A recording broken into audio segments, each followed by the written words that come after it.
on riittämätön kassavirta. Riittämätön kassavirta on aivan hurjan kenkku sudenkuoppa yritykselle. Milläs muuten yritys voi jatkaa toimintaa, jos ei ole tulorahoitusvirtaa? Millä maksetaan materiaalit ja palkat ynnä muut? Vai lähdetäänkö maksamaan sitten velkapääomalla? Meillä on joskus hankkeita, joiden kassavirta lähtee poikiin kovin myöhään.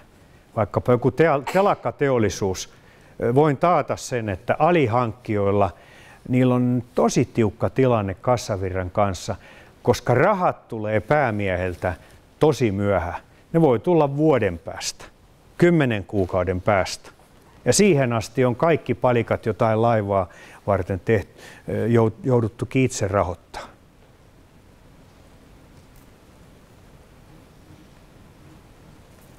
Kassavirtaan liittyy tietysti sitten osaltaan myös se, että paljonko meillä mahtaa olla edelleen sellaisia kuluja, jotka vois tarkemmin ajatellen olla turhia kuluja, säästökohteita.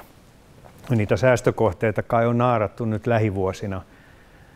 On opeteltu niin kuin fiksumpi tapa pelata vähentämällä rumasti sanottuna tuhlausta. Liittyy se sitten materiaaleihin tai työaikaan. Työaikakin on joskus kiusallinen asia.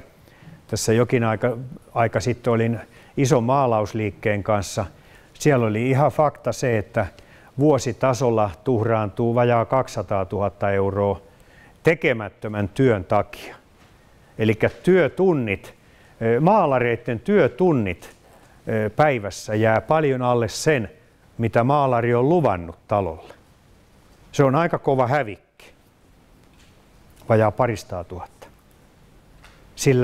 Sillä jo ehkä otettaisiin muutama lisäkaverikin hommiin.